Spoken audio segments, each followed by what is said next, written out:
క్రీస్తు పునరుత్థాన ఫలితాలు అని మనం నేర్చుకుంటూ ఉన్నాం. క్రీస్తు పునరుత్థాన ఫలితాల్లో మొదటిగా క్రీస్తు ప్రభు యొక్క పునరుత్థానము చరిత్ర వాస్తవమై ఉన్నది అని మనం నేర్చుకుంటాం. క్రీస్తు పునరుత్థానము చరిత్ర వాస్తవం. క్రీస్తు పునరుత్థానము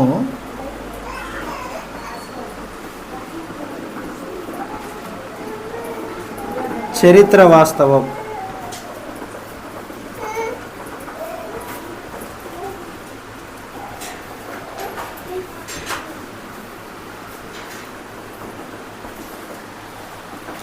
యేసు ప్రభు మానవ జాతి పాప పరిహారం కొరకు శిలువ మీద చనిపోయి ఆయన 3వ దినమున దేవుని శక్తి చేత లేపబడ్డాడు.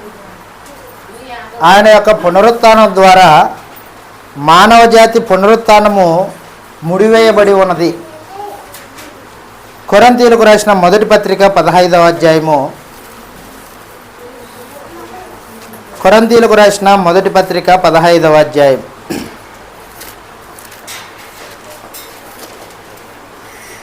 ఇరవయో వచనం నుండి మనం చదివితే ఇలాగ రాయబడింది.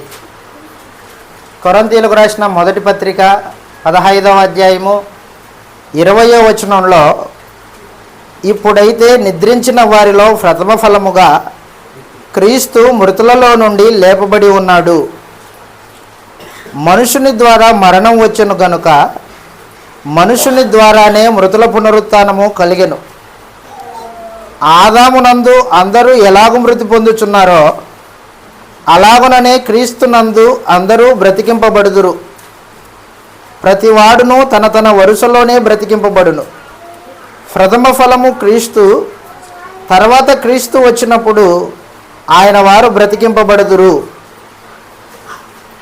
అటు తర్వాత సమస్తము పైన సమస్తమైన ఆధిపత్యమును సమస్తమైన అధికారమును బలమును కొట్టివేసి తన తండ్రి అయిన దేవునికి రాజ్యము అప్పగించును. అప్పుడు అంతం వచ్చును. యేసు ప్రభు పునరుత్థానము ద్వారా మనుషులందరి పునరుత్థానము ముడివేయబడి ఉన్నది. ఆయన లేపబడకపోతే మనుషులకి పునరుత్థానం లేదు. ఆయన లేపబడ్డాడు కాబట్టి మనుషులందరూ లేపబడతారనే నిరీక్షణ మానవ జాతికి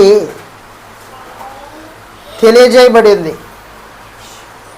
కాబట్టి క్రీస్తు ప్రభు యొక్క పునరుత్థానము వాస్తవం, దైవికమైన వాస్తవం, చరిత్ర వాస్తవం.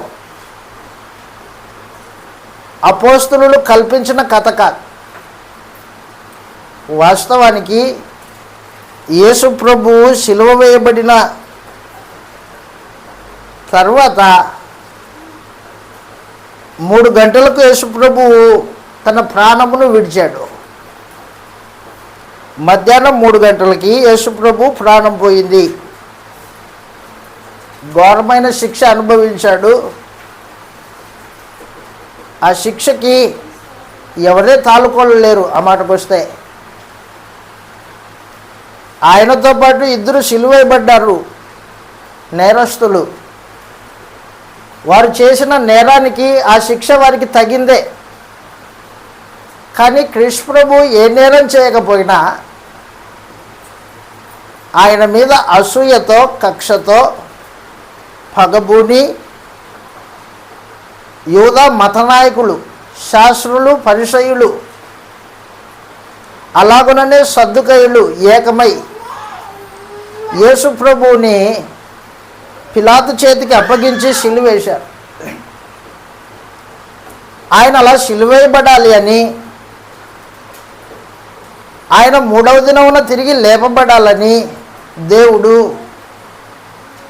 జగత్తుకు పునాదులు వేయబడక మునిపే నిర్ణయించాడు.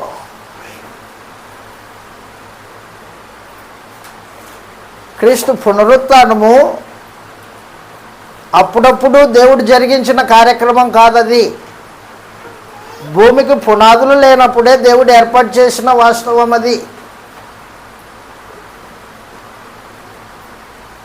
తన మనస్సుని ప్రవక్తల ద్వారా మనుషులకు తెలియజేశాడు. మనుషులందరి కొరకు యేసుప్రభు సిలువైబడాలి, మనుషులందరి పాపముల కొరకు ఆయన శిలువ మీద నలగొట్టబడాలి, ఆ తర్వాత 3వ దినమున తిరిగి లేపబడాలి అనేది దేవుడు ప్రవచనాల్లో ప్రవక్తల ద్వారా ముందుగానే రాయించాడు. యేసు ప్రభు మరణం గూర్చిన ప్రవచనం, ఆయన శిలువ మీద చనిపోతాడు అనే ప్రవచనాలు ముందుగానే తెలియజేయబడ్డాయి. ఉదాహరణకి యెషయా గ్రంథం 53వ అధ్యాయం 4వ వచనంలో ఈ మాట రాయబడింది. యెషయా గ్రంథం 53వ అధ్యాయం 4వ వచనంలో దేవుడు క్రీస్తు ప్రభు యొక్క పునరుత్థానాన్ని, ఆయన మరణాన్ని, మొదటిగా ఆయన శిలువ మరణాన్ని ముందుగానే ప్రవక్తల ద్వారా తెలియజేశాడు. యెషయా గ్రంథం 53వ అధ్యాయం 4వ వచనంలో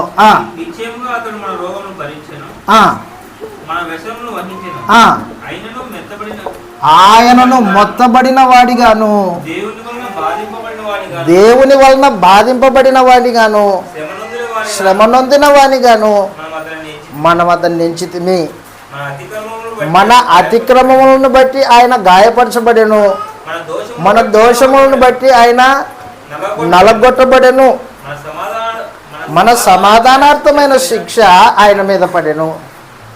కాబట్టి క్రీస్తు ప్రభు యొక్క శిలువ మరణము అప్పుడప్పుడు దేవుడు ఆలోచన చేసి జరిగించింది కాదది, ఆ నాదిలోనే దేవుడు సంకల్పించుకున్నది.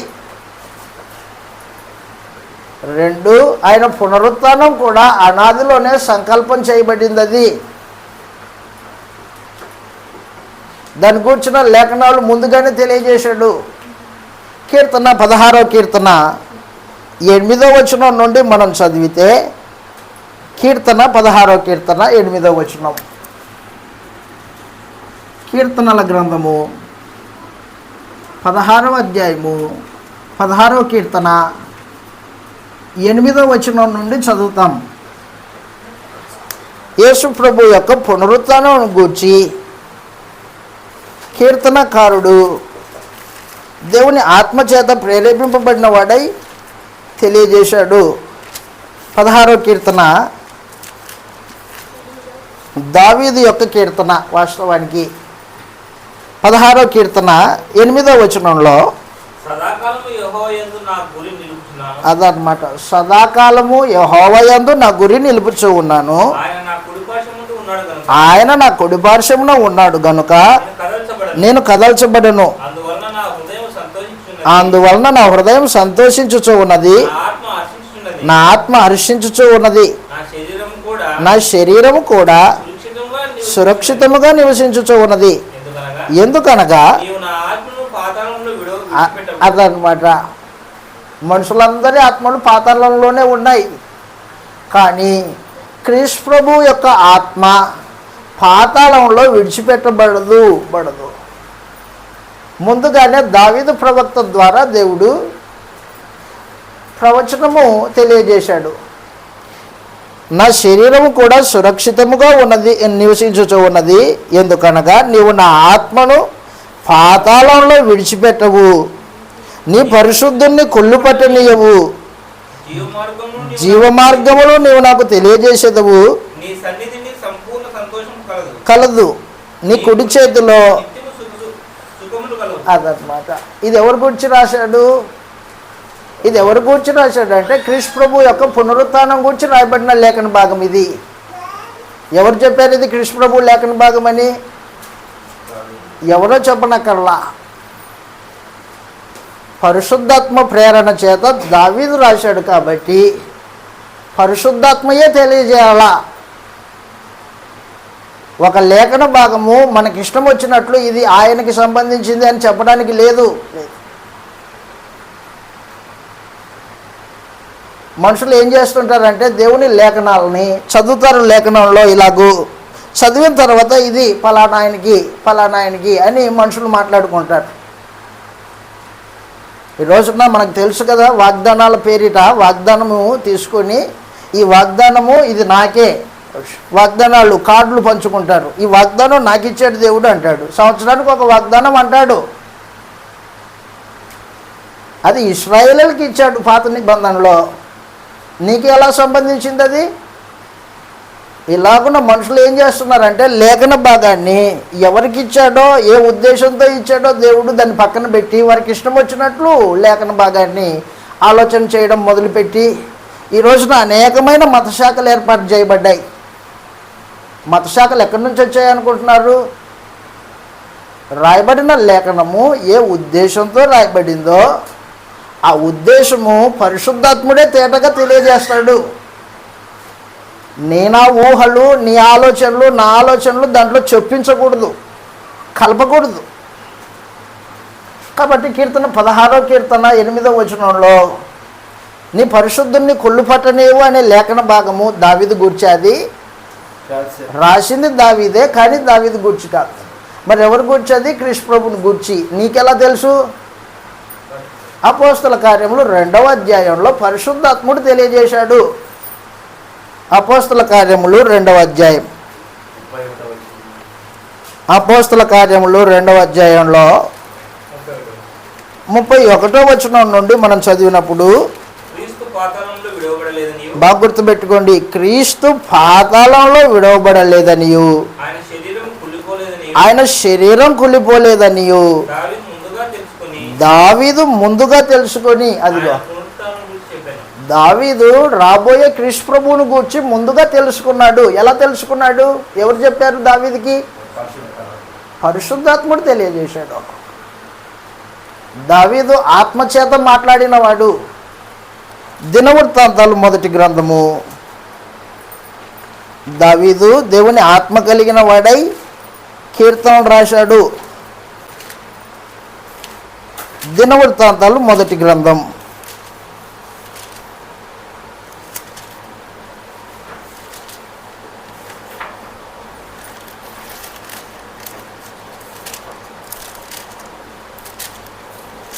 క్షమించండి, సమూయేలు 2వ గ్రంథము. సమూయేలు 2వ గ్రంథం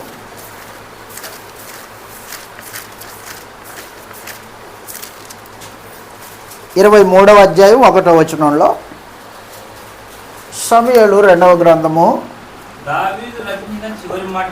23వ అధ్యాయము 1వ వచనంలో దావీదు రచించిన చివరి మాటలు ఇవే. యెషయి కుమారుడైన దావీదు పలికిన దేవోక్తి ఇదే. అదిగో యాకోబు దేవుని చేత. యాకోబు దేవుడు ఎవరు? యెహోవా దేవుడు యాకోబు దేవుడు. యాకోబు దేవుని చేత అభిషక్తుడై మహాధిపత్యము నొందిన వాడును, చేసిన గాయకుడును. ఇదే యెహోవా ఆత్మ అదనమాట. యెహోవా ఆత్మ అంటే ఎవరు? పరిశుద్ధాత్మ. నా ద్వారా అంటే దావీదు ద్వారా. కాబట్టి దావీదు పలికిన లేఖన భాగము పరిశుద్ధాత్మ చేత వ్రాయబడిన లేఖన భాగం. అది క్రీస్తు ప్రభు పునరుత్థానం. క్రీస్తు ప్రభు పునరుత్థానం కూర్చొని ఎవరు చెప్పారు? పరిశుద్ధాత్ముడే చెప్పాడు. కాబట్టి క్రీస్తు ప్రభు యొక్క పునరుత్థానము దేవుడు అనాదిలో సంకల్పించి తన ప్రవక్తల ద్వారా సందేశం తెలియజేశాడు. క్రీస్తు పునరుత్థానము నిన్నదాకా మొన్నొచ్చిన ఆలోచన కాదు దేవునిది. అది జగత్తుకు పునాది వేయబడక మునిపే ఉన్న ఆలోచన. క్రీస్తు పునరుత్థానము ప్రవచింపబడింది. దేవుడు ముందుగానే తెలియజేశాడు. అపోస్తల కార్యములు 2వ అధ్యాయం 31వ వచనం మరొకసారి చదవండి. అపోస్తల కార్యములు 2వ అధ్యాయం 31వ వచనంలో. 2వ అధ్యాయం 31వ వచనంలో క్రీస్తు అంటే అభిషక్తుడు పాతాళంలో విడవబడలేదని, ఆయన శరీరం కుళ్ళిపోలేదని దావీదు ముందుగా తెలుసుకొని ఆయన పునరుత్థానం గురించి చెప్పాను. ఈ యేసుని దేవుడు లేపెను. అదనమాట క్రీస్తు ప్రభు యొక్క పునరుత్థానము ప్రవచన ఆధారంతో నిరూపించబడింది. అదనమాట ప్రవచనము ఆధారం కలిగింది క్రీస్తు ప్రభు యొక్క పునరుత్థానం. అపోస్తల కార్యాలు 13వ అధ్యాయం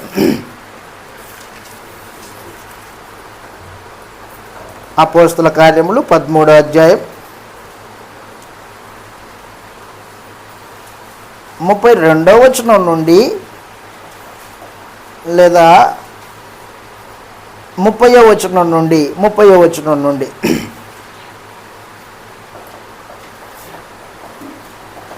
వచనం, అయితే దేవుడు మృతులలో నుండి ఆయనను లేపెను.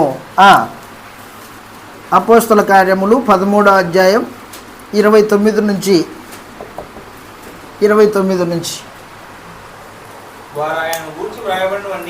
వారు ఆయనను గూర్చి వ్రాయబడిన వారంటే ఇశ్రాయేలీయులు, పరిసయ్యులు, శాస్త్రులు. వారు ఆయనను గూర్చి ప్రవచనాలలో వ్రాయబడిన లేఖనాలన్నీ నెరవేర్చిన తర్వాత మాను మీద నుండి దింపి సమాధి చేసిరి. అయితే దేవుడు ఆయనను మృతులలో నుండి లేపెను. గలిలయ నుండి యెరూషలేముకు శిష్యులకి అనేక దినాలు కనిపించాడు యేసు ప్రభు మృతులలో నుండి లేపబడిన తర్వాత. అపోస్తలులు సాక్షులై ఉన్నారు. దేవుడు యేసును లేపి పితరులకు చేసిన వాగ్దానమును మన పిల్లలకు నెరవేర్చి ఉన్నాడని మేమును మీకు సువార్త ప్రకటించుచున్నాం. అలాగే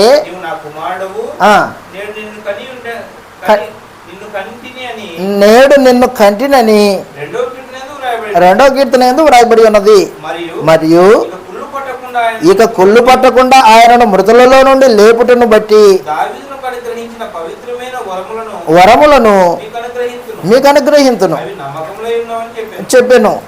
కాబట్టి వేరొక కీర్తన యందు నీ పరిశుద్ధుని కుళ్ళు పట్టనివని చెప్పుచూ ఉన్నాడు. అదనమాట. కాబట్టి కీర్తన గ్రంథంలో రాయబడిన లేఖన భాగము పరిశుద్ధాత్మ ప్రేరణ చేత దావీదు రాశాడు. క్రీస్తు పునరుత్థానము గూర్చిన లేఖన భాగం అది. యేసు ప్రభు బ్రతికున్న దినాల్లో తన మరణమును గూర్చి తన పునరుత్థానమును గూర్చి పలుమార్లు మనుషుల దగ్గర మాట్లాడాడు. అపోస్తలులతో కూడా మాట్లాడాడు. తన మరణ కాలము గడియలు దగ్గర పడుతున్న సమయంలో శిష్యుల్ని కూర్చుండబెట్టి మాట్లాడేవాడు. మనం యెరూషలేముకి వెళ్తున్నాం, మనుష్య కుమారుణ్ణి వారు అన్యజనులకు అప్పగించి హింసించి శిలువ వేయించి చంపుతారు, 3వ దినమున తిరిగి లేపబడతాడు అని యేసుప్రభు తన పునరుత్థానమును గూర్చి తానే ప్రకటించిన వాడిగా ఉన్నాడు. మత్తయి సువార్త 16వ అధ్యాయంలో, మత్తయి సువార్త 16వ అధ్యాయం అపోస్తలులకి యేసుప్రభు తన పునరుత్థానమును గురించి తెలియజేశాడు. ఎవరికి ఏ రూపంలో అర్థమవుతుందో ఆ రూపంలో చెప్పాడు ఆయన. అయితే యేసుప్రభు శిష్యులు యేసుప్రభు మృతులలో నుండి లేపబడము పునరుత్థానం అంటే అర్థం తెలియదు వాళ్ళకి. ఎందుకు? చనిపోయిన వాళ్ళు ఎవరు తిరిగి లేపబడలేదు. మృతులు లేపబడుట అంటే అర్థమేమిటో వాళ్ళకి తెలియదు. 16వ అధ్యాయము 13వ వచనంలో 16వ అధ్యాయము 21వ వచనంలో అప్పటి నుండి తాను యేసు ప్రభు యెరూషలేముకు వెళ్ళి పెద్దల చేతను ప్రధాన యాజకుల చేతను శాస్త్రుల చేతను అనేక హింసలు పొంది చంపబడి అదిగో 3వ దినమున లేచుట అగత్యమని యేసు తన శిష్యులకు తెలియజేయ మొదలు పెట్టగా చేయబట్టుకొని ప్రభువా అది నీకు దూరమగును కాక అని చెప్పేసి, అంటే యేసు ప్రభు శిలువ మీద చనిపోకూడదు అంటున్నాడు పేతురు. కానీ దేవుని సంకల్పం ఏంటి? యేసు శిలువ మీద చనిపోతే ఆయన యొక్క నిర్దోషమైన రక్తం చేత మానవ పాపములకు పరిహారం చేయాలి, ప్రాయశ్చిత్తం చేయాలి అన్నది దేవుని ఆలోచన. ఎప్పుడైతే యేసు ప్రభు రక్తం చేత ప్రాయశ్చిత్తం చేయబడిందో మానవ జాతి రక్షణ పొందడానికి అవకాశం ఉంటుంది వారి పాపముల నుండి, లేకపోతే అవకాశం ఉండదు. రక్తం చింతింపబడకుండా పాపక్షమాపణ కలుగదు. దేవుని యొక్క వాస్తవం అది. కాబట్టి క్రీస్తు యొక్క పునరుత్థానము ప్రవచింపబడింది. యేసు ప్రభు ప్రవక్త, దేవుని కుమారుడు. యేసు ప్రభు దేవునితో సమానుడై ఉన్నాడు, మనందరికీ తెలుసు. కాబట్టి యేసు ప్రభు తన పునరుత్థానం గురించి ప్రవచించాడు, తెలియజేశాడు. అంత మాత్రమే కాదు, ఒక రోజున పండుగ దినమున యేసు ప్రభువు సూచక్రియలు చేస్తూ ఉంటే ఆయన వెంటబడ్డారు జనాలు. వెంటబడితే ఆ నోట ఈ నోట యేసు ప్రభు సూచక్రియలు చేస్తున్నాడని విన్న లోకం, జ్ఞానులు, మేధావులైన వాళ్ళు యేసు ప్రభు దగ్గరికి వచ్చి, చూద్దాం ఆయన ఏదో అద్భుతాలు చేస్తున్నాడంట అని ఆయన దగ్గరికి వచ్చారు. ఆయన దగ్గరకు వస్తే నేరుగా ఆయన దగ్గరికి రావడానికి అవకాశం లేని ఆ జ్ఞానులు, మేధావులు ఏం చేశారంటే, యేసు ప్రభు శిష్యులలో ఒకరిని పిలిచి, అయ్యా మేము యేసుని చూడాలనుకుంటున్నామండి అని అడిగాడు. యేసు ప్రభు శిష్యుడు నేరుగా యేసు ప్రభు దగ్గరికి, అయ్యా గ్రీసు దేశస్థులు నిన్ను చూడడానికి వచ్చారు అని చెప్పాడు. అప్పుడు యేసు ప్రభు ఏమన్నాడు తెలిసినా, చూడ్డానికి అవకాశం ఇచ్చాడా? ఆహా, గోధుమ గింజ భూమిలో పడి చనిపోతేనే కానీ విస్తారంగా ఫలించదు. గోధుమ గింజ చచ్చిపోతేనే ఫలిస్తుంది, చెప్పుకోండి వాళ్ళకి అన్నాడు. ఏంది నిన్ను చూడ్డానికి వచ్చారని చెబితే గోధుమ గురించి చెబుతావేంటి ప్రభువా? ఆయన చెప్పింది గోధుమ గురించి కాదు. దేని గురించి? ఆయన యొక్క పునరుత్థానం గురించి. యోహాను సువార్త 2వ అధ్యాయం. యోహాను సువార్త. యేసు ప్రభు తను చెప్పిన విషయం అది.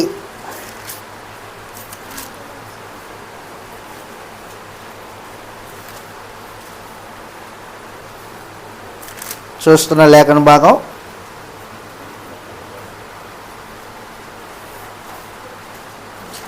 యోహాను సువార్తలో, గోధుమ గింజ ఒంటిగా ఉంటే దానికి ఏం ప్రయోజనం ఉండదు, అది భూమిలో పడుతుంది, అప్పుడు చనిపోతుంది, చనిపోయిన తర్వాత దానికి విస్తారమైన పంట వస్తుంది అని చెప్పాడు.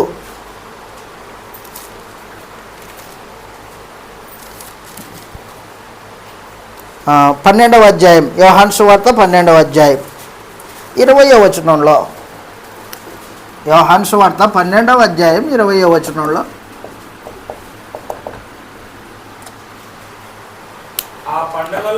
ఆ పండుగలో ఆరాధింపవచ్చిన వారిలో కొందరు గ్రీసు దేశస్థులు ఉండిరి. గలిలయలోని బెత్సయిదా వాడైన ఫిలిప్పు నొద్దకు వచ్చి, అయ్యా,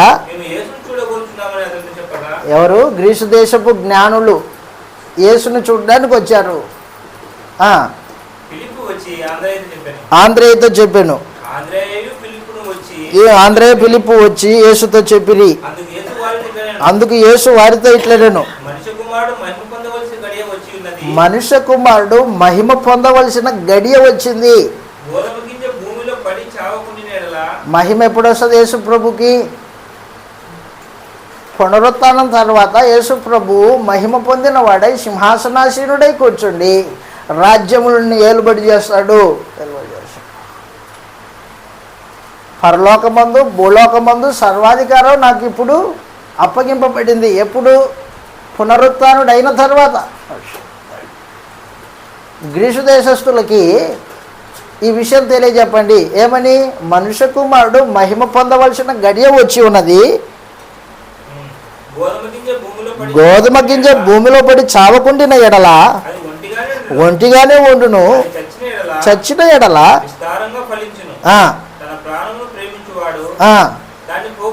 అదనమాట.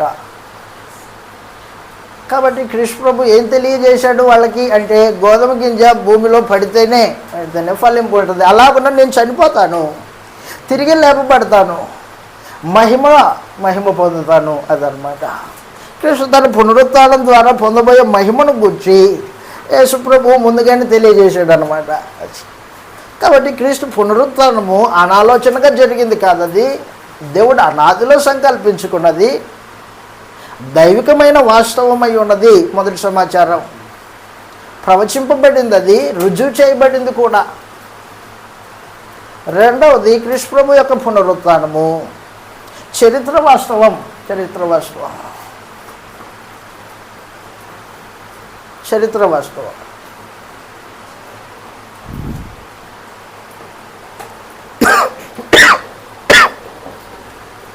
ఆ రోజున ఆయన్ని సిలువేశారని చెప్పాను మీకు. 3 గంటలకి, మధ్యాహ్నం 3 గంటల వేళ యేసు ప్రభు ప్రాణం పోయింది. ఏలీ ఏలీ లామా సబక్తాని అని కేక వేశాడు. నా దేవా నన్నేలా చేయి విడిచితివి అన్నాడు. ఆ తర్వాత నాకు దాహమేస్తుంది అన్నాడు. శిలువ మీద 7 మాటలు. ఆ తర్వాత ఆయన సమస్తము సమాప్తమైందని ఎరిగి ఆ చిరక పుచ్చుకొని మాట్లాడాడు. సమస్తము సమాప్తమైంది, నా ఆత్మను నీ చేతికి అప్పగించుకుంటున్నా అన్నాడు. యేసు ప్రభు తన ఆత్మను దేవుని చేతికి అప్పగించుకున్నాడు. ఆ తర్వాత ఆయన దేహమును సమాధిలో పెట్టడానికి ఎవరు ముందుకు రాలా? శిష్యులు ఉన్నారు అక్కడ. శిష్యులు పిరికి బందలు పారిపోయారు. యేసు ప్రభువుని సమాధి చేయడానికి ఎవరైనా ఉన్నారా? ఎవరు పిలాతుతో మాట్లాడతారు? ఒక ధనవంతుడు యోసేపు, అరిమతయి అని యోసేపు ధనవంతుడు, యేసు ప్రభుకి రహస్య విశ్వాసి. అతడు ఏం చేశాడంటే పిలాతు దగ్గరికి వెళ్ళి, అయ్యా ఆయన దేహమును నాకు ఇప్పించండి అన్నాడు. అప్పుడు పిలాతు ఏం చేశాడంటే ఆయన దేహం చనిపోయింది కదా, చనిపోయాడు, ఇప్పి తీసుకొని అని చెప్తే ఆయన్ని శిలువ మీద నుంచి దింపిన తర్వాత ఆయన్ని సమాధి చేయాల. సమాధి ఎక్కడుంది? యేసుప్రభుకి సమాధి చేసే మనుషులు ఎక్కడ ఉన్నారు? అప్పుడు అరిమతయి అని యోసేపు, నికోదేము అనే ఒక పరిసయ్యుడు, ఇద్దరు జతై యోసేపు తన కోసము ఒక సమాధిని ఏర్పాటు చేసుకున్నాడు. తను బతుకుండగానే ఒక రాతి సమాధి. ఆ రాతి సమాధిలో యేసు ప్రభుని పెట్టారు. అయిపోయిందా? సమాధి చేశారు. సాయంత్రం అయిపోయింది. సాయంత్రం అయిపోతే యేసు ప్రభు యొక్క శత్రువుల యొక్క గుండెల్లో రైలు పరిగెత్తుతున్నాయి. చనిపోయాడు కదా, ఇంకేంటి? కక్ష పెట్టుకొని అసూయ చేత కక్ష చేత చంపించారు కదా, ఇంకేమైంది మీకు?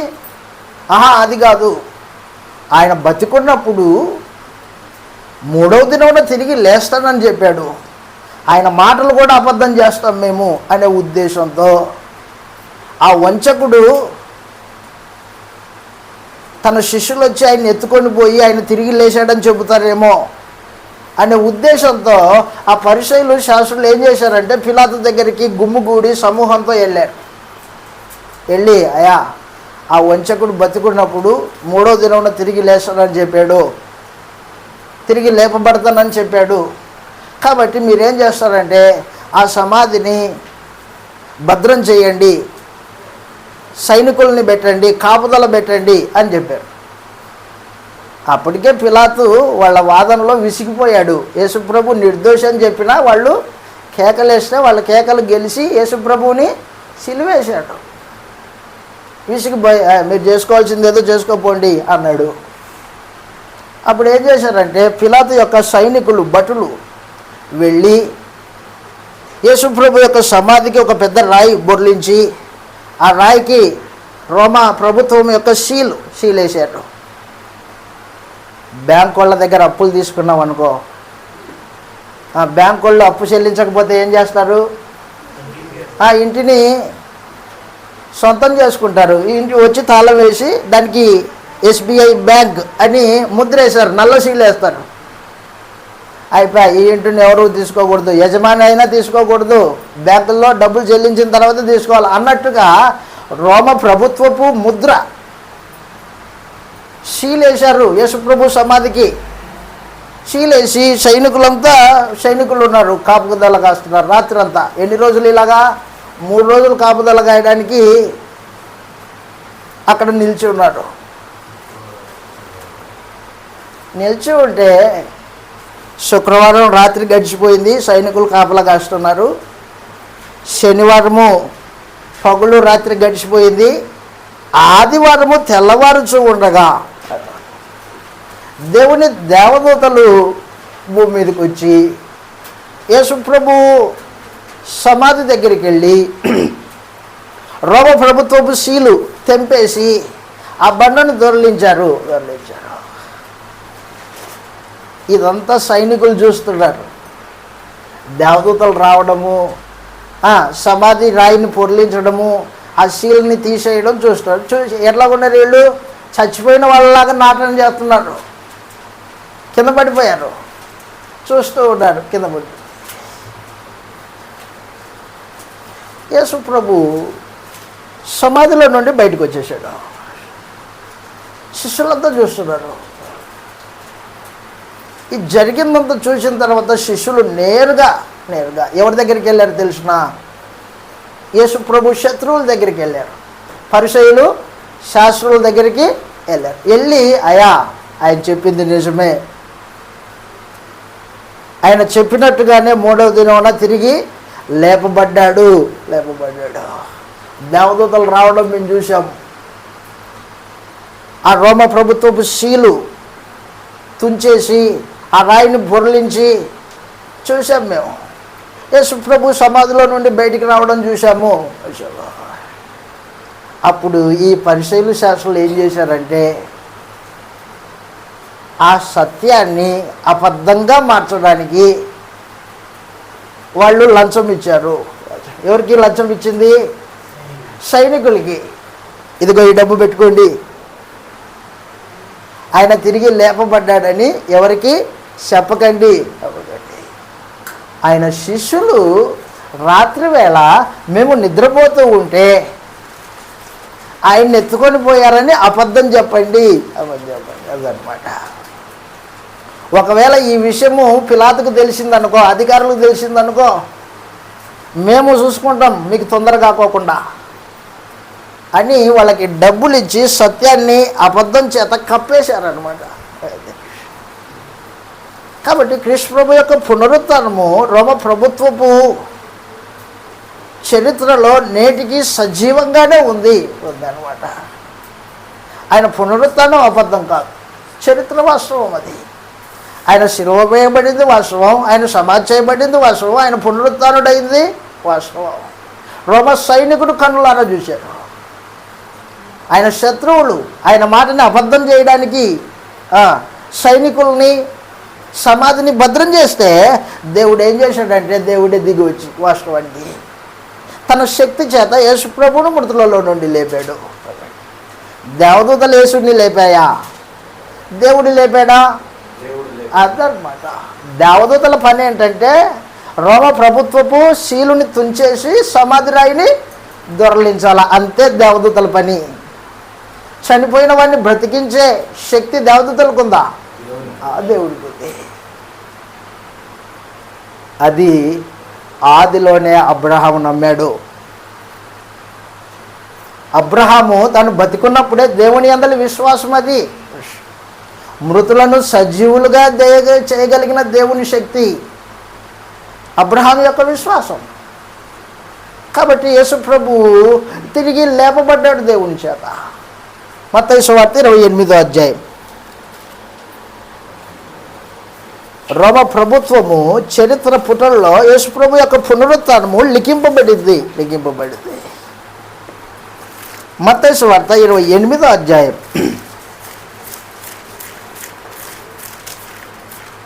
28వ అధ్యాయం మొదటి నుంచి మత్తయి సువార్త 28వ అధ్యాయం మొదటి నుంచి. విశ్రాంతి దినం శనివారం అన్నమాట. యూదులకి విశ్రాంతి దినం ఏ రోజు? శనివారం వాళ్ళకి. అది గడిచిపోయిన తర్వాత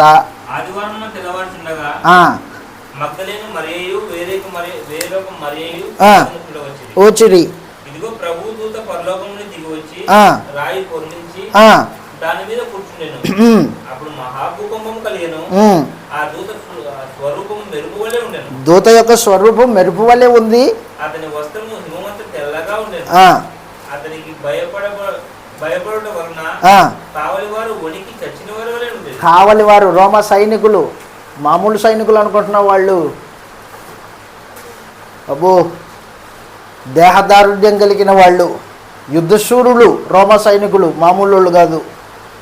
అలాంటి వాళ్ళు దేవదూతను చూచి చచ్చిన వారి వల్ల పడిపోయారంట కింద.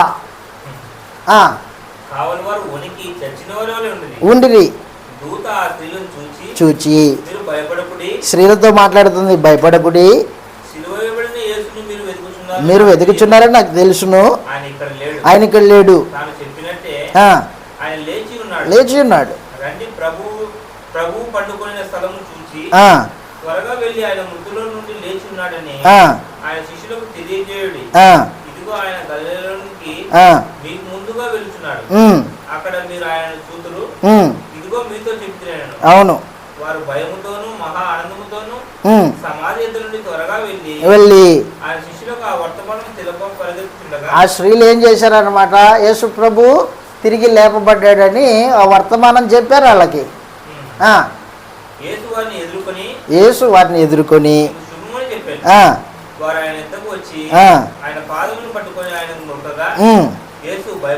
భయపడకుడి,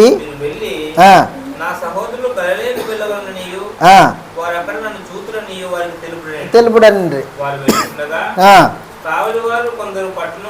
గుర్తుపెట్టుకో, కావలి వాళ్ళు సచిన వారి వాళ్ళే పడిపోయారే, ఇప్పుడు తిరిగి లేచారు. లేచి ఏం చేశారంటే పట్టణంలోనికి వచ్చి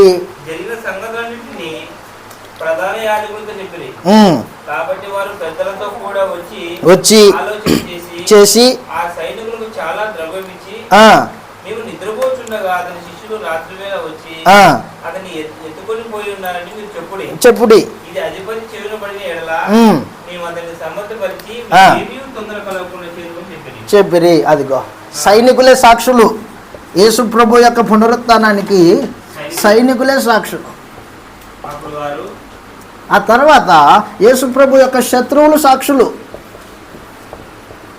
ఎవరు శత్రువులు? మతనాయకులు. మతనాయకులే సాక్షులు. ఆయన వంచకుడు కాదు. ఆయన ఏం చెప్పాడో ఆ ప్రకారంగా తిరిగి లేపబడ్డాడు. అబద్ధికుడు కాదు కృష్ణ ప్రభు. దేవుడు తన శక్తి చేత యేసు ప్రభువుని తిరిగి లేపాడు. యేసు ప్రభువుని దేవుడు లేపడంలో దేవుడు ఉపయోగించింది ఏంటంటే తన శక్తి. దేవుడి శక్తి ఎలాంటిదో తెలుసునా? చనిపోయిన వాడిని సైతం తిరిగి లేపగలిగిన శక్తి. ఒక మాట గుర్తుపెట్టుకో, యేసు ప్రభు దేవుని శక్తి చేత లేపబడ్డాడు, కరెక్టే. అంతకుముందు ఎవరు లేపబడలేదా? లేచారు. ఎవరు లేచారు? ఏలియా. పాత నిబంధనలో ఏలియా సారెపతి స్త్రీ యొక్క కుమారుణ్ణి బతికించలేదా? బతికించాడు. ఎలీషా షునేమీరాలి యొక్క కుమారుణ్ణి బతికించలేదా? బతికించాడు. యేసు ప్రభు లాజర్ని బతికించలేదా? 4 రోజుల తర్వాత బతికించాడు. ఒక యవనస్తుడు సమాధి చేయడానికి తీసుకెళ్తూ ఉంటే విధవరాలు కొడుకు, ఆమెకు ఆధారం తన కొడుకే. అప్పుడు యేసుప్రభు సమాధి దగ్గరికి వెళ్ళి సమాధిని ముట్టుకొని ఆ యవనస్తుడిని తిరిగి లేపలేదా? లేపాడు. ఒక చిన్నది 12 సంవత్సరాల చిన్నది చనిపోతే యేసుప్రభు ఈ చిన్నది నిద్రపోతుందే కానీ చనిపోలేదు అని చెప్పి లేపలేదా? యాయిరు కుమార్తెని లేపాడు. చనిపోయిన వారు లేపబడము మునుపటి కాలంలో జరిగింది, కానీ వాళ్ళు మరలా సమాధిలోకి వెళ్ళిపోయారు. యేసు ప్రభు ఇక సమాధిలోకి వెళ్ళడు. నిత్యము సజీవుడై ఉండడానికి లేపబడ్డాడు. అదనమాట.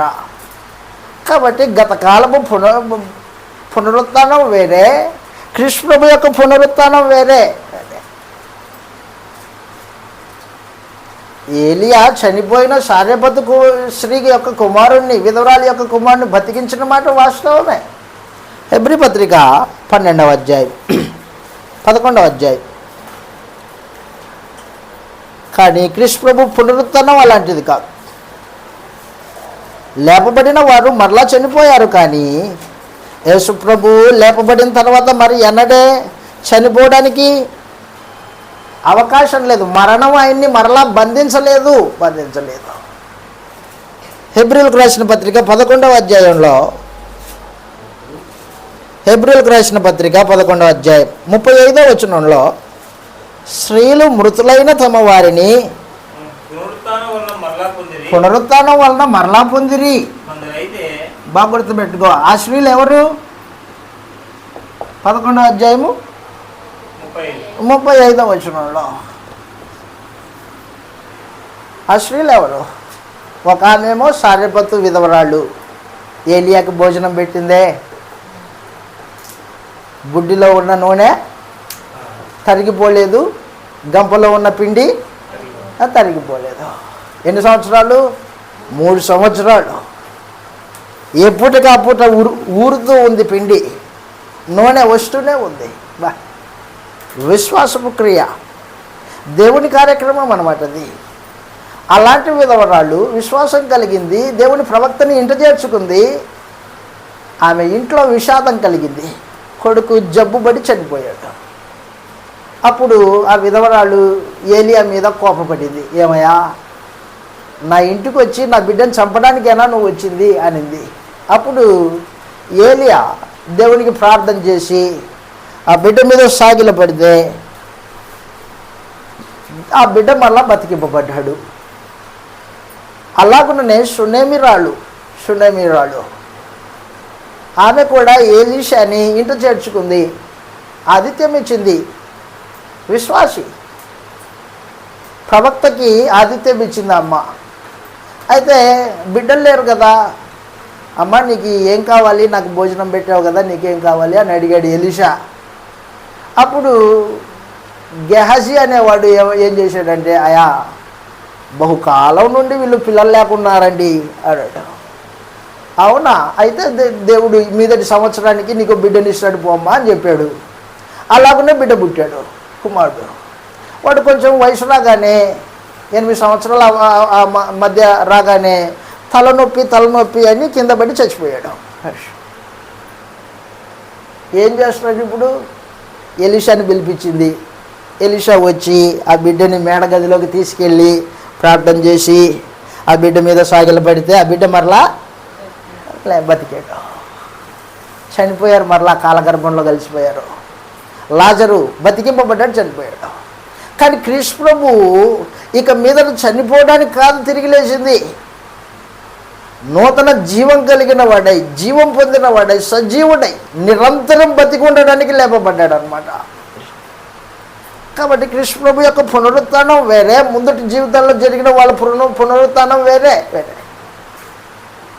అందుకే అపోస్తల కార్యములు 2వ అధ్యాయం 23వ వచనంలో ఈ మాట రాయబడింది.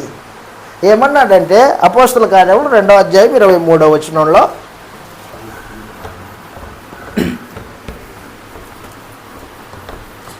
దేవుడు నిశ్చయించిన సంకల్పమును ఆయన భవిష్యత్ జ్ఞానమును అనుసరించి అప్పగింపబడిన ఈయనను మీరు దుష్టుల చేత సిలువ వేయించి చంపితిరి. అదిగో మరణము ఆయనను బంధించి ఉంచుట అసాధ్యము గనుక మరణ వేదనను తొలగించి ఆయనను లేపాడు. మరణ వేదన తొలగిపోయింది. ఇక మీదట మరణము యేసుప్రభు మీద ప్రభుత్వం చేయదు. మరణం ఎవరి మీద ప్రభుత్వం చేస్తుందంటే, ఎవరైతే పాపం చేశారో వారి మీద మరణము ప్రభుత్వం చేస్తుంది.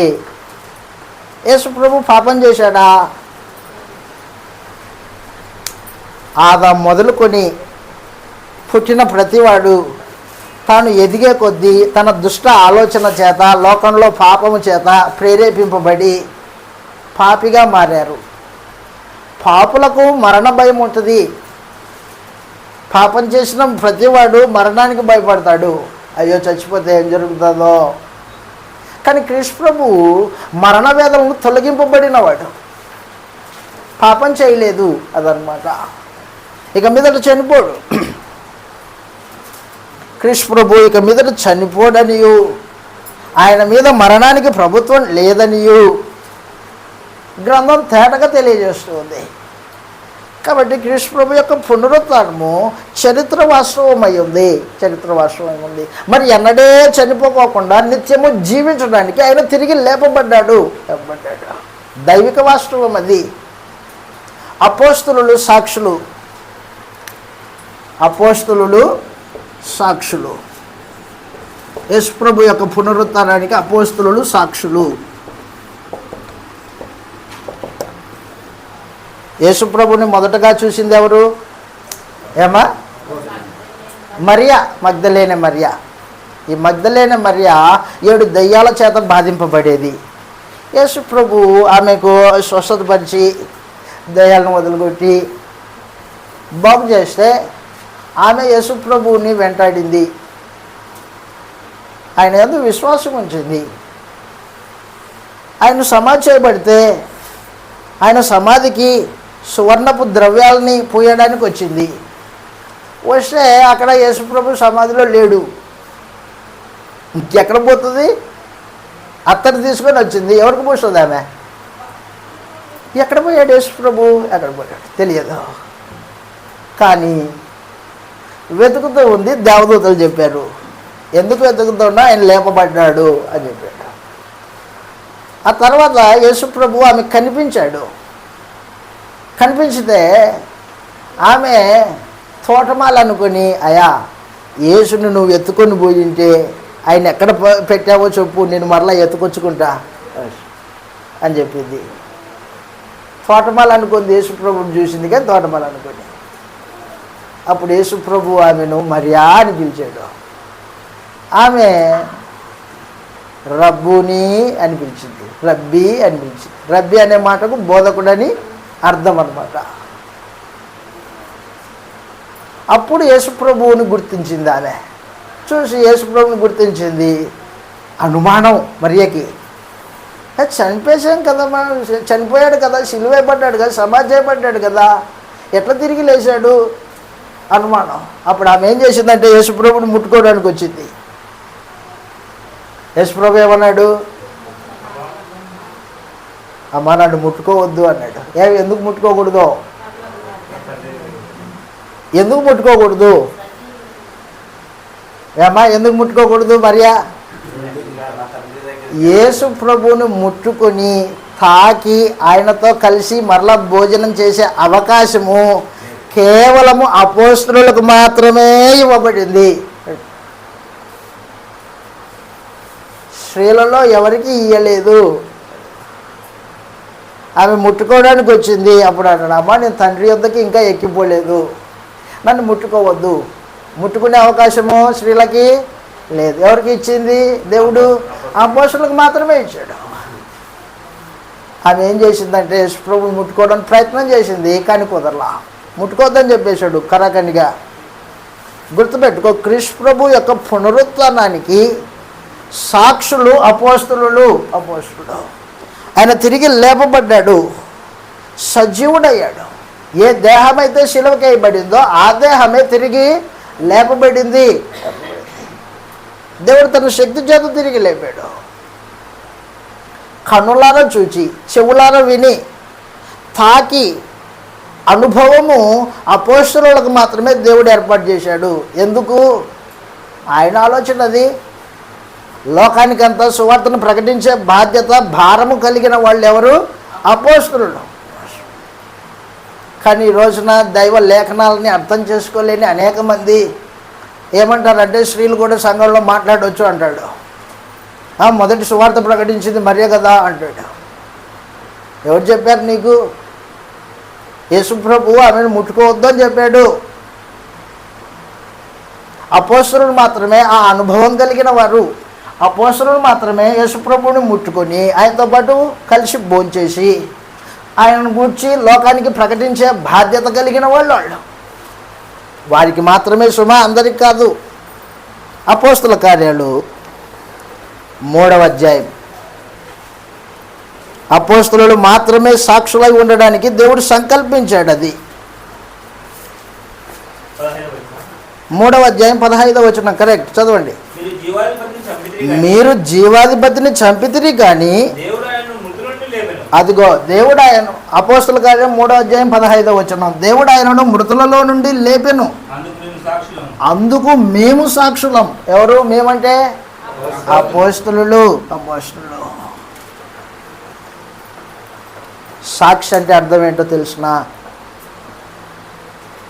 కేవలం చూస్తే సరిపోదు, తాకి నిదానించి కనుగోవాలి, ఇది అదేనా కాదా. ఉప్పు కర్పూరం రెండు ఒకేలాగా ఉంటాయి, తెల్లగే ఉంటాయి, కానీ దాని రుచి వేరే, దీని రుచి వేరే, దాని పనితీరు వేరే, దీని పనితీరు వేరే. అవన్నీ ఒకటేనండి, ఉప్పు కర్పూరం రెండు ఒకటే అన్నాడు అనుకరే బుద్ధిహీనుడా. తెల్లగుందని రెండు ఒకటే అంటావా?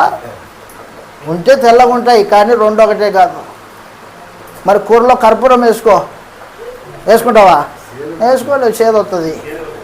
కాబట్టి గుర్తుపెట్టుకో, కృష్ణ ప్రభు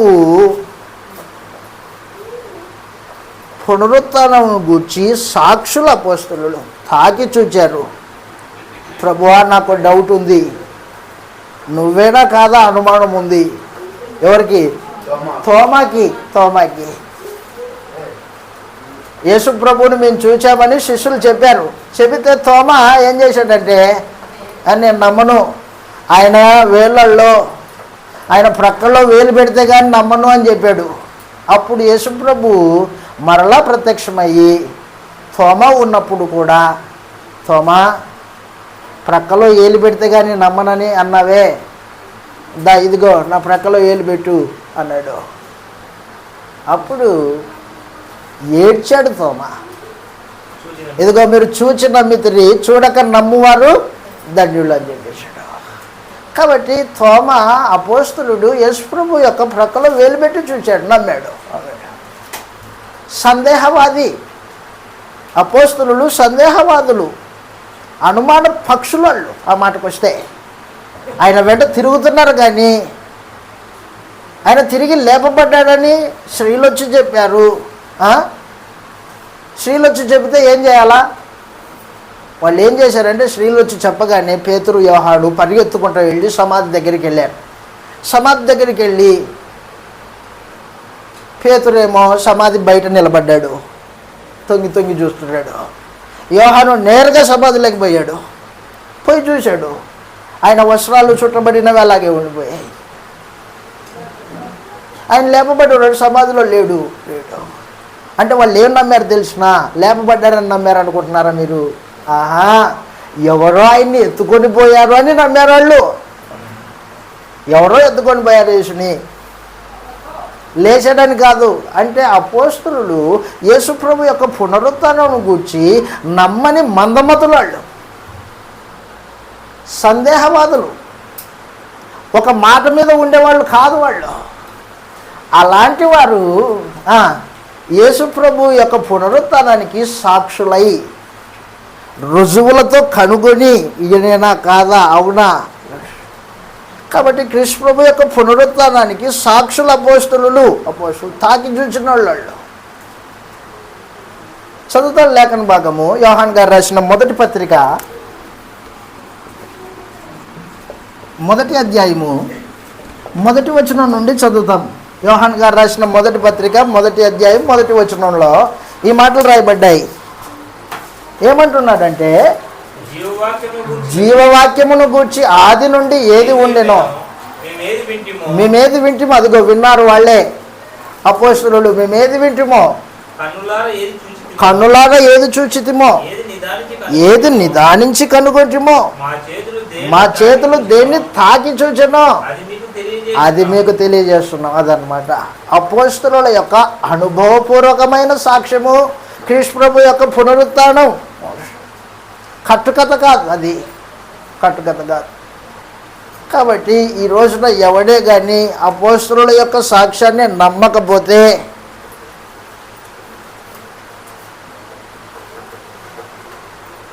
రేపొద్దున తీర్పు పాలవుతాడు. అపోస్తలులు నిదానించి కనుగొన్నారు, ఆయనేనా కాదా, ఆయనేనా కాదా. ఎన్ని రోజులు పరీక్షించారు తెలుసునా మీకు? యేసు ప్రభు ఎన్ని రోజులు వారి మధ్యలో ప్రత్యక్షమయ్యాడంటే 40 దినాల పాటు వారి మధ్యలో ప్రత్యక్షమయ్యాడు. తిరిగి లేపబడిన తర్వాత 40 దినాలు 40 దినాలు కనిపించి ఏం చెప్పుకున్నాడు? శిష్యులకి ఏం చెప్పాడంటే దేవుని రాజ్యమును గూర్చి తాను సజీవునై ఉన్నానని రుజువుపరుచుకున్నాడు, ప్రమాణాలు చూపించాడు. అపోస్తల కార్యాలు 1వ అధ్యాయం 1 నుంచి లేదా 3వ వచనం నుండి చదువుతాం. అపోస్తల కార్యములు 1వ అధ్యాయం 3వ వచనం నుండి 5వ వచనం వరకు. ఆయన శ్రమపడిన తర్వాత, శ్రమ అంటే శిలువ మరణం, 40 దినముల వరకు వారికి అగుపిస్తూ ఉన్నాడు. ఎవరికి? అపోస్తలులకి. సుమారు వినండి, సుమారు 10 సార్లు కనిపించాడు. ఒకసారి కాదు, 2 సార్లు కాదు, సుమారు 10 సార్లు. మీకు పరీక్ష. బైబిల్ తరగతికి వచ్చిన మీ అందరికీ, వింటున్న ప్రతి వారికి ఒక పరీక్ష ఏంటంటే, యేసు ప్రభువు ఎవరెవరికి ఎక్కడెక్కడ కనిపించాడో మీరు రాసుకొని రావాలా. మీకు పరీక్ష. చెప్పాను కదా, సుమారు 10 సార్లు కనిపించాడు. ఆ రెఫరెన్స్లు ఎక్కడున్నాయో మీరు చదవాలా. యేసు ప్రభు పునరుత్థానం గురించి ఇంటికి వెళ్ళిన తర్వాత 10 సార్లు కనిపించాడు, సుమారు 10 సార్లు. ఈ 40 దినాలలో 10 సార్లు కనిపించిన యేసు ఏం చేశాడంటే దేవుని రాజ్యమును గూర్చి, ఆ తర్వాత దేవుని రాజ్య విషయం గూర్చి బోధించుచు అనేక ప్రమాణాలు. ప్రమాణాలు అంటే ఏంటివో? ప్రమాణాలు అంటే రుజువులు. ప్రమాణాలంటే రుజువులు. యేసు ప్రభువు పునరుత్థానుడయ్యాడు అనడానికి రుజువులు చూపించాడు. ఇదిగో నా చేయి చూడండి, బల్లెపు పోటు చూడండి, చేతికి వేసిన శిలలు చూడండి, ఆ గుర్తులు చూడండి, నేను తిరిగి లేపబడ్డా. యేసు ప్రభు పునరుత్థానుడయ్యాడు. ఒక రోజున వాళ్ళు ఇంట్లో కూర్చొని ప్రార్థన చేసుకుంటున్నారు. ప్రార్థన చేసుకుంటుంటే వేసిన తలుపులు వేసినట్టుగానే ఉన్నాయి. యేసు ప్రభు వారి మధ్యలో ప్రత్యక్షమయ్యాడు. మామూలు దేహం కలిగిన వాడు ఎవడైనా కానీ వేసిన తలుపులు వేసి ఉంటే రాగలడా లోపలికి? కానీ యేసు ప్రభు వచ్చాడు. ఏ దేహంతో వచ్చాడు? మహిమ దేహంతో వచ్చాడు. అదనమాట. ఆ మహిమ దేహాన్ని ఈ భౌతికమైన దేహం మీద ధరించుకున్నాడు యేసు ప్రభు. ఆ మహిమ దేహాన్ని ధరించుకోవాలంటే ఈ దేహం ఉండాలా? ఈ దేహాన్ని ఎటు పడితే ఎటు వాడుకొని నీకు ఇష్టం వచ్చినట్టు దీన్ని పాడు చేసి, దేవుడా నువ్వే నాకు మహిమలో స్థానమి ఎట్లిస్తాడు? ఆ దేహాన్ని పాపం చేయకోకుండా, అవయవాలు పాపమునికి దాసత్వం చేయకోకుండా నీతిగా దాన్ని కాపాడుకోవాలా. యేసు ప్రభు పాపం చేయలేదు, మరణం ఆయన మీద ప్రభుత్వం చేయలేదు అనమాట. తిరిగి లేపబడ్డాడు, సజీవుడిగా రుజువుపరుచుకున్నాడు. అపోస్తలులు చూచారు. కొర్నేలి ఇంటికి అపోస్తలుడైన పేతురు వచ్చాడు. పేతురు వచ్చి ఏం చెప్తున్నాడు? అపోస్తల కార్యాలు 10వ అధ్యాయంలో. అపోస్తల కార్యాలు 10వ అధ్యాయం. భోజనానికి వెళ్దాం మనం, అయితే గుర్తుపెట్టుకో, ఈ విషయాలు చూసి వెళ్ళిపోదాం. అపోస్తల కార్యాలు 10వ అధ్యాయంలో అపోస్తలుల సాక్ష్యం అన్నమాట. కన్నులారా చూచిన వాళ్ళు, చేతులతో తాకిన వాళ్ళు. అపోస్తల కార్యాలు 10వ అధ్యాయము 39వ వచనం. అపోస్తల కార్యములు 10వ అధ్యాయము 39వ వచనంలో, దేశమందును యెరూషలేమునందును ఆయన యూదా దేశమందును యెరూషలేమునందును చేసిన వాటికి సూచక్రియలు చేశాడు, అద్భుతాలు చేశాడు, వాటిని అన్నిటికీ సాక్షులం మేమే, అపోస్తులం. ఆయన వెంట తిరిగాం. మానును వేలాడదీసి చంపిరి. దేవుడు ఆయనను 3వ దినమున లేపి, అదిగో ప్రజలందరికి కాదు, అపోస్తులకు మాత్రమే, దేవుని చేత ముందుగా ఏర్పాటు చేయబడిన మాకే. గుర్తుపెట్టుకో, అపోస్తులు దేవుని చేత ఏర్పాటు చేయబడిన వాళ్ళు, సాక్షులకే. అనగా ఆయన మృతులలో నుండి లేచిన తర్వాత ఆయనతో కూడా అన్నపానాలు పుచ్చుకున్నారు అపోస్తులు. ఎప్పుడు? తిరిగి లేపబడినప్పుడు తిన్నారు, బతికున్నప్పుడు ఆయనతో పాటు కలిసి భోజనము చేశారు. ఒకసారి యేసు ప్రభు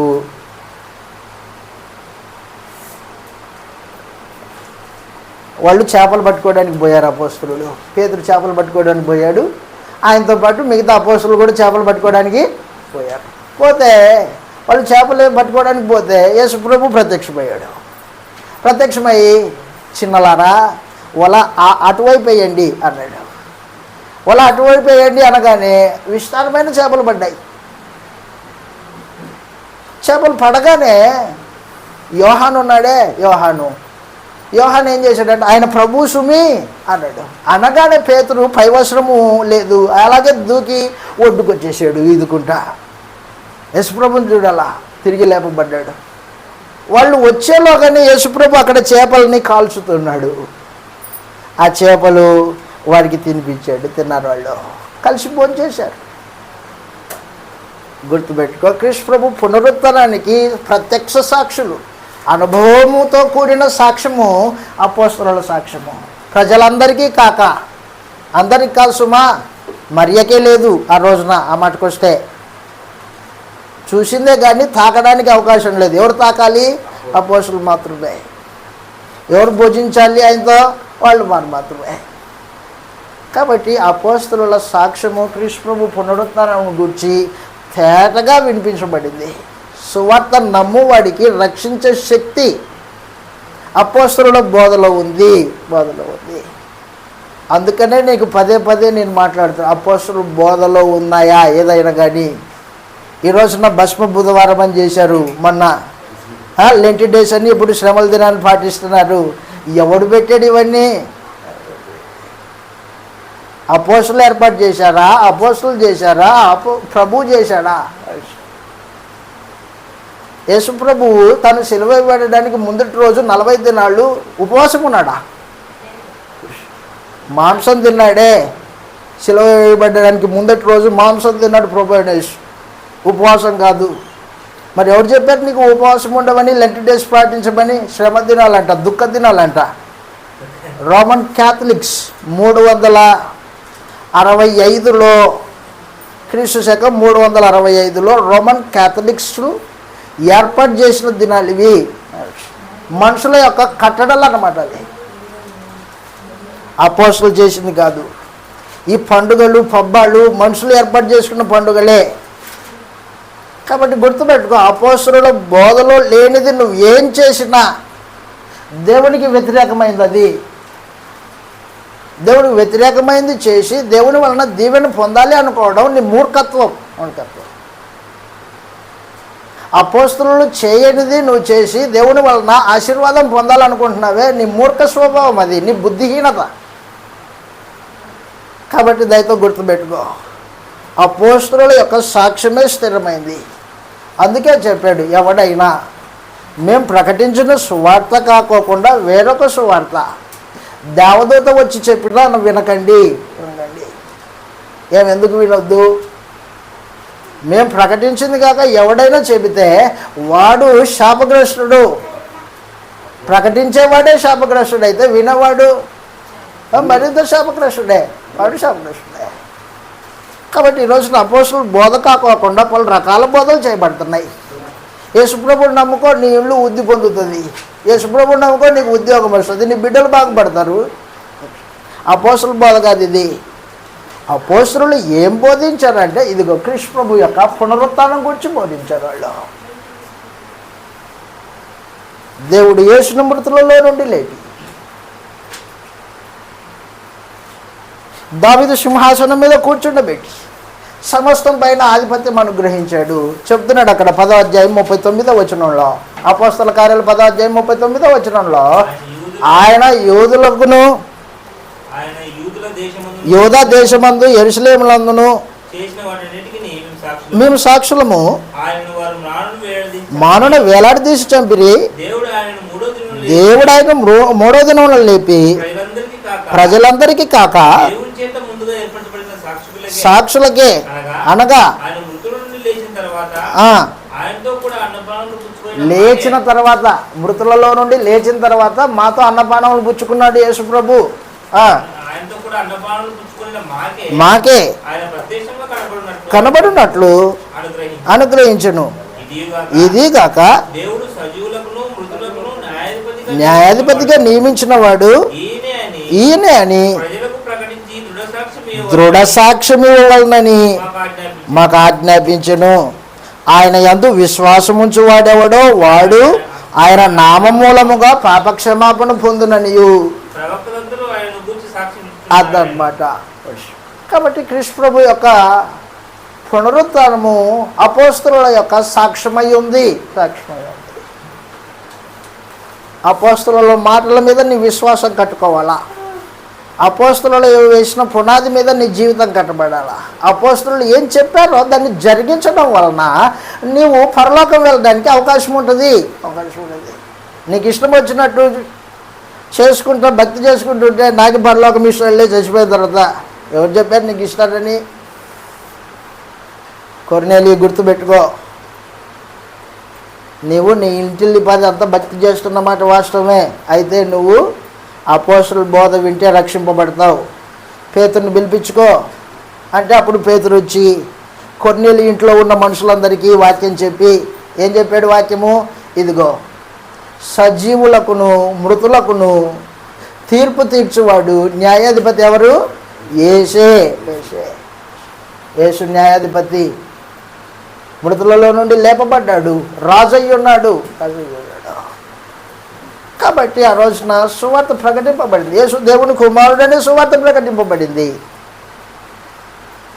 యేసునేమని నమ్మావు నువ్వు? అపోస్తలుల విశ్వాసమేనా? అయితే నీ విశ్వాసం కరెక్ట్. లేదా అయ్యా నేను యేసుని దేవుడని నమ్మానండి, యేసుని ఫలానా అని నమ్మాను అంటాడు మనుషుడు. పనికిరావు. యేసు దేవుని కుమారుడని విశ్వాసం ఉంచితే రక్షింపబడతావు, జీవం పొందుకుంటావు. ఎందుకంటే యేసు ప్రభు పునరుత్థానమును జీవమును నేనే అన్నాడు. నా యందు విశ్వాసం ఉంచిన వాడు ఎన్నడే చనిపోడు. చనిపోయి నా యందు విశ్వాసం ఉంచిన వాడు మరి అన్నాడు చనిపోడు అని చెప్పేశాడు. చదువుతాం ఇలాగ రాయబడింది. యోహాను సువార్త 11వ అధ్యాయము. యోహాను సువార్త 11వ అధ్యాయం 25వ వచనంలో చూడండి ఒకసారి. 25, 45. యోహాను సువార్త 11వ అధ్యాయం 25వ వచనం కరెక్ట్. అందుకు యేసు పునరుత్థానమును జీవమును నేనే, నా యందు విశ్వాసం ఉంచువాడు అదనమాట. నా యందు విశ్వాసం ఉంచిన వాడు చనిపోయినా బతుకుతాడు. బ్రతికి నా యందు విశ్వాసం అంటే యేసు ప్రభు సువార్తని నమ్మి ఆయన మాటలను అంగీకరించి విశ్వాసం ఉంచి బాప్తిసం పొందినవాడు అన్నమాట. బతికినవాడు. బ్రతికి నా యందు విశ్వాసం ఉంచేవాడు ప్రతివాడు ఎన్నటికీ చనిపోడు. ఈ మాట నమ్ముచున్నావా మార్తా, మరియా? అయా నమ్ముతున్నానయా. కాబట్టి కృష్ణ ప్రభు పునరుత్థానమును జీవమునై ఉన్నాడు. ఆయన పునరుత్థానము దైవిక వాస్తవం 1, 2 చరిత్ర వాస్తవము, 3 అపోస్తలుల యొక్క సాక్ష్యమై ఉంది. కన్నులారా చూచి, చెవులారా విని, చేతులారా తాకిన జీవిత అనుభవము అపోస్తలుది. కాబట్టి అపోస్తలుల యొక్క బోధ మనుషుల బోధ కాదు. అది నువ్వేం చేయాలంటే మనుషుల బోధను పక్కన పెట్టి అపోస్తలుల బోధను చూడాలా. అపోస్తలులు ఏం చెప్పారు? గ్రంథం దగ్గర కూర్చొని చదవాలా. ఈ రోజున గ్రంథాన్ని చదివే వాళ్ళు ఎవరున్నారు అసలు? ఎంతసేపు ఒక ఆయన చెప్తే వినేదే, ఎంతసేపు ఆయన చెప్తుంటాడు నువ్వు వింటుంటావు, చచ్చిపోయేంత వరకు వినేదే. ఆయన చెప్పింది అలా ఉందో లేదో లేఖనాన్ని తెరిచి గ్రంథం దగ్గర కూర్చొని నిజంగా అపోస్తలులు చెప్పిందేనా కాదా అని విచారించే పని లేదా నీకు? లోక సంబంధమైన పనులు పెట్టుకొని గ్రంథం చదవడానికి పని లేదు, సమయం లేదంటాడు. గుర్తుపెట్టుకో, చనిపోయిన తర్వాత సమయం ఉండదు. బిజీ. ఏం బిజీ? పళ్ళు కొరుకుట, ఏడ్చుట బిజీ చనిపోయిన తర్వాత. అంత దూరం వెళ్ళొద్దు. ఇక్కడే దేవునికి సమయమి, దేవుని గ్రంథానికి సమయమి. అపోస్తలుల బోధ ఏంటో కళ్ళు తెరిచి చూడు, లేఖనాలు అర్థమవుతాయి. లేదనుకో మనుషుల భావాలు, మనుషుల ఉద్దేశాలు, మనుషుల యొక్క ఆచారాలు, లోక పద్ధతులు ఇవన్నీ నీ మీద వేసుకొని భక్తి చేస్తున్నానని మోసపోయి చచ్చి నరకానికి వెళ్తావు. అప్పుడు ఏడ్చుట, పళ్ళు కొరకుట, అప్పుడు సమయం ఉండదు. ఇక్కడ సమయం లేదన్నావు కదా దేవునికి, అక్కడ సమయం ఉండదు నీకు. కాబట్టి అపోస్తలుల సాక్ష్యము క్రీస్తు ప్రభు యొక్క పునరుత్థానం గురించి వారి యొక్క సందేశము క్రొత్త నిబంధన, దాన్ని తేటగా చూడాలా. వారి సాక్ష్యం మీద మన విశ్వాసాన్ని కట్టుకోవాలా. మనుషుల జ్ఞానమును ఆధారం చేసుకోకూడదు నీ విశ్వాసం, దేవుని శక్తిని ఆధారం చేసుకొని ఉండాలి. ఆ మాట చూడండి, ముగించుకుంటాం, భోజనానికి వెళ్తాం. కొరింథీయులకు రాసిన మొదటి పత్రిక 2వ అధ్యాయము 1వ వచనం నుండి 6 వచనాల వరకు చదువుతాం. కొరింథీయులకు రాసిన మొదటి పత్రిక 2వ అధ్యాయము 1వ వచనం నుండి, సహోదరులారా నేను మీ యొద్దకు వచ్చినప్పుడు వాక్చాతుర్యము, ఎదుటివాడిని పడగొట్టేది వాక్చాతుర్యం. అబ్బో ఎంత జ్ఞానం ప్రదర్శించాడబ్బా మా సేవకుడు అనుకునేటట్టు మనుషులు మాట్లాడతారు. వాక్చాతుర్యం అన్నమాట. లోక సంబంధమైన కథలు చెప్పి నిన్ను నవ్వించి కవ్వించి బురిడి కొట్టించి, అబ్బో బురిడి మాట బాగుంది, బురిడి కొట్టించి మోసం చేస్తారు. అది చెప్తున్నాడు. సహోదరులారా మేము మీ యొద్దకు వచ్చినప్పుడు వాక్చాతుర్యము కానీ జ్ఞానం మాకే తెలుసని కానీ దేవుని మాటను మీకు ప్రకటించుచు వచ్చిన వాడను కాను. నేను యేసుక్రీస్తును అనగా సిలువ వేయబడిన యేసుక్రీస్తును తప్ప మరి దేనిని మీ మధ్య నెరగకుందునని నిశ్చయించుకుంటుని, మరియు బలహీనతతోనూ భయముతోనూ ఎంతో వణుకుతోనూ మీ మధ్య ఉంటిని. అదిగో మీ విశ్వాసము మనుషుల జ్ఞానం మీద కట్టుకోవద్దు. దేవుని శక్తిని, ఎక్కడుంది దేవుని శక్తి? దేవుని శక్తి క్రీస్తు పునరుత్థానంలో ఉంది, శిలువ మరణంలో ఉంది దేవుని శక్తి.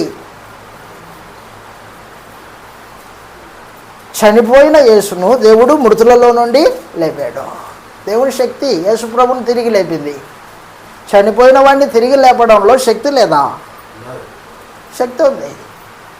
అది ఎవరిది? దేవునిది. చెప్తున్నాడు, మనుషుల జ్ఞానం మీద మీ విశ్వాసాన్ని కట్టుకొనక దేవుని శక్తిని ఆధారం చేసుకొని ఉండవలనని నేను మాట్లాడినను సువార్త ప్రకటించినను జ్ఞానయుక్తమైన తీయని మాటలు చెప్పలేదు. నేను ఏం చెప్పాను? నేను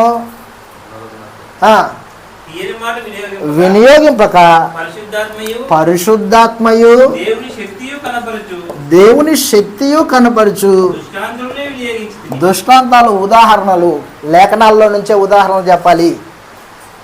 దృష్టాంతములను వినియోగించి తిని జ్ఞానం బోధించుచున్నాము. ఈ లోక జ్ఞానం కాదు గాని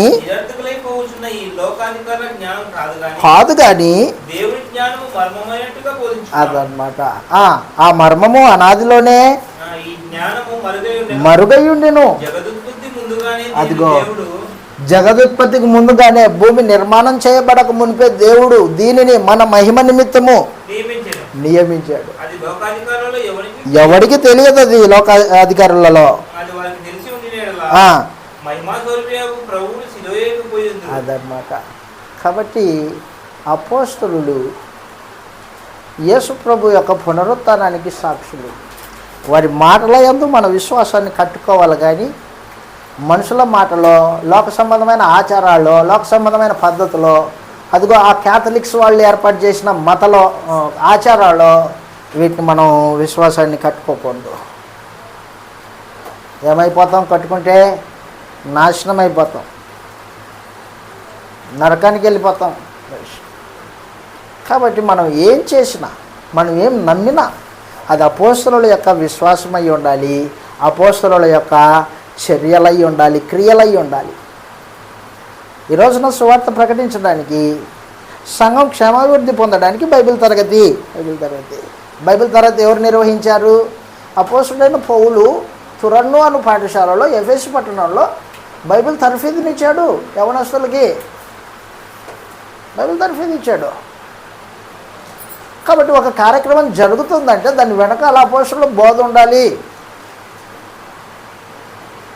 సంఘమే భోజనాలు ఏర్పాటు చేస్తుంది, బయట నుంచి వచ్చేది కాదు. ఇది సంఘమే ఏర్పాటు చేస్తుంది, సంఘమే సువార్త ప్రకటిస్తుంది, సంఘమే కార్యక్రమాలు నిర్వహిస్తుంది, సంఘమే మనుషులను తీసుకొస్తుంది.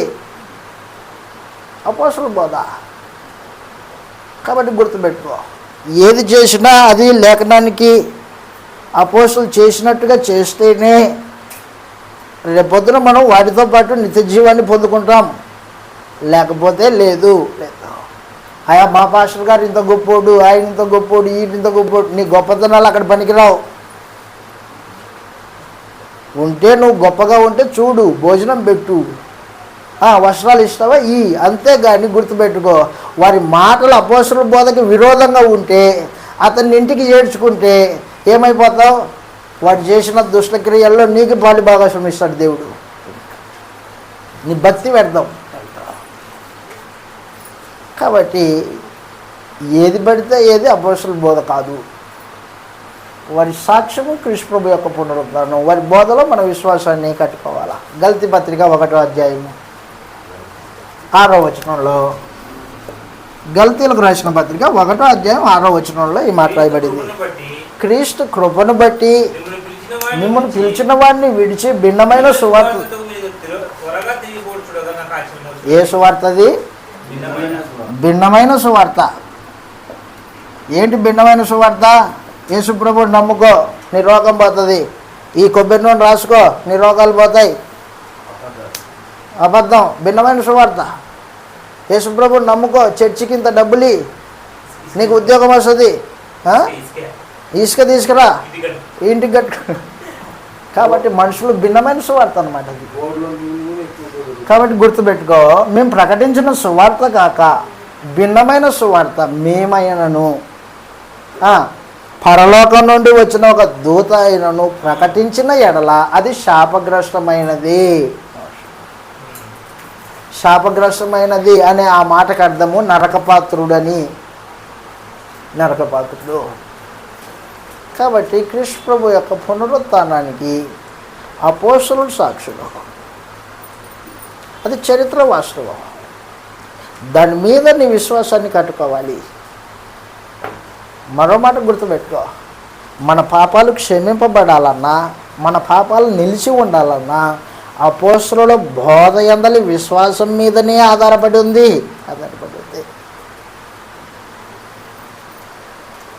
నీ పాపాలు క్షమింపబడాలంటే బోధకు విధేయత చూపాలి, లోబడాలి. నీ పాపాలు నిలిచి ఉండకూడదంటే అపోస్తలుల బోధకి లోబడాలి, సంపూర్ణంగా హృదయపూర్వకంగా లోబడాలి. ఆ అపోస్తలులు ఆ పని చేశారు, ఆ కార్యక్రమం చేశారు, అలా చెప్పారు, నేను దానికి లోబడుతున్నా అంతే. నువ్వు ఎలాంటి గొప్పవాడివైనా నీ మాట పక్కన పెట్టు, కావాలంటే భోజనం పెడతా తిను, అంతేగాని నీ మాటలు అబద్ధం అని అబద్ధికులతో ఏకీభవించుకోకుండా తృణీకరించాలని చెప్పాలి వాళ్ళకి. చెప్పకపోవడం కూడా నేరమే. మనం ఏంటంటే మనిషికి ఎదుటివానికి నొప్పించుకోకుండా, వాడిని ఏమనుకోకుండా అందరితో సమాధానంగా ఉందామనే భావన. గుర్తుపెట్టుకో,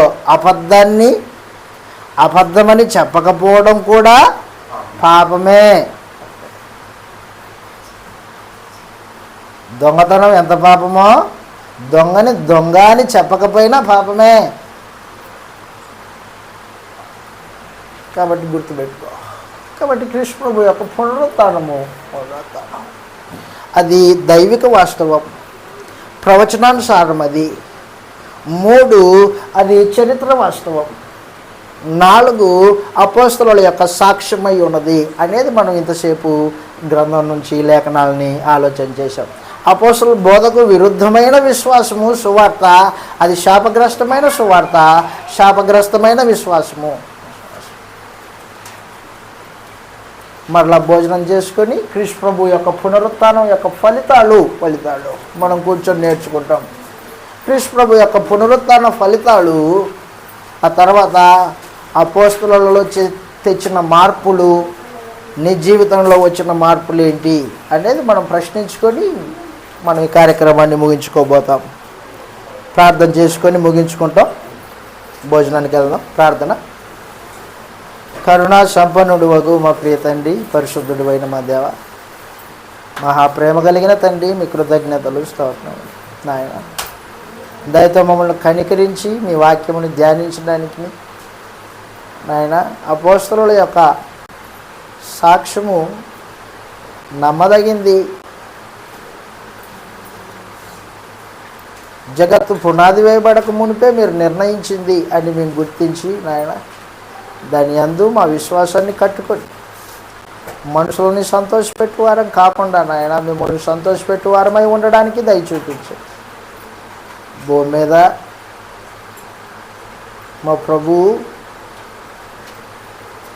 మా పాపముల కొరకు సిలువ వేయబడి చనిపోయిన కారణాలు ఆయన రక్తములందు మా పాపములకు ప్రాయశ్చిత్తం చేశారు. మీకు స్తోత్రములు తండ్రి.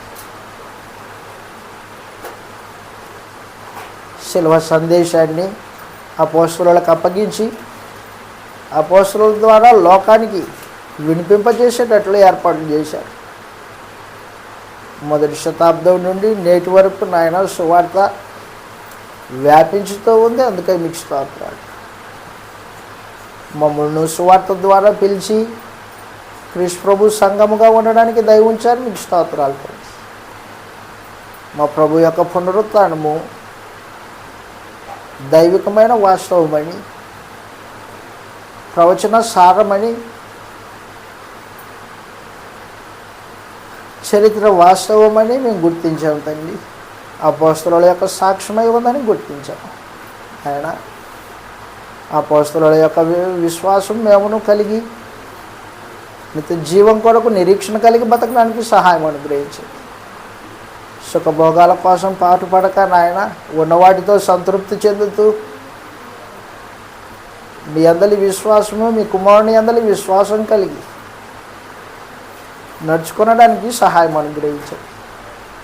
మీ వాక్యమును వినడానికి కూడి వచ్చిన పిల్లలైన వారిని అందరినీ బట్టి మీకు స్తోత్రములు తండ్రి. సహోదరి సహోదరులందరినీ బట్టి మీకు స్తోత్రాలు నాయన. దయతో కనికరించండి. మీ వాక్యమును అర్థం చేసుకునే హృదయాలు దయచేయవాలని ప్రార్థిస్తాను తండ్రి. సంఘమును ప్రేమించి తీసుకొచ్చిన ఆహార పదార్థాలన్నిటిని బట్టి మీకు స్తోత్రములు నాయన. ఆ తర్వాత కూర్చొని తండ్రి మీ వాక్యమును మరలా ధ్యానించే కృప మా ఇళ్ళ విస్తరింపచేయవాలని ఈ ప్రార్థన మా ప్రభు యేసుక్రీస్తు వారి పరిశుద్ధమైన నామములో సమర్పిస్తూ ఉన్నాం తండ్రి. ఆమేన్. అందరికీ వందనాలండి. అందరికీ వందనాలు. వందనాలు.